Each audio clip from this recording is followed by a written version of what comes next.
Dalam hidup, selalu ada yang datang dan pergi.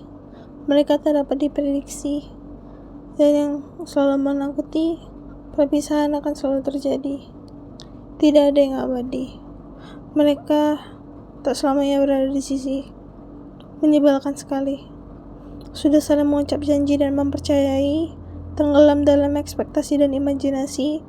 Pada akhirnya, semua tak dapat terpenuhi. Dari awal kita sudah mengetahui semua akan lalu lalang silih berganti. Dan perkara pergi tak perlu diperpujikan lagi. Karena tak selamanya kita akan menanti. Relakan mereka yang ingin dan sudah beranjak pergi. Berhenti menyesali. Cukup ucapkan terima kasih karena sudah sedia menemani. Di depan sana akan lebih banyak perpisahan yang menghampiri.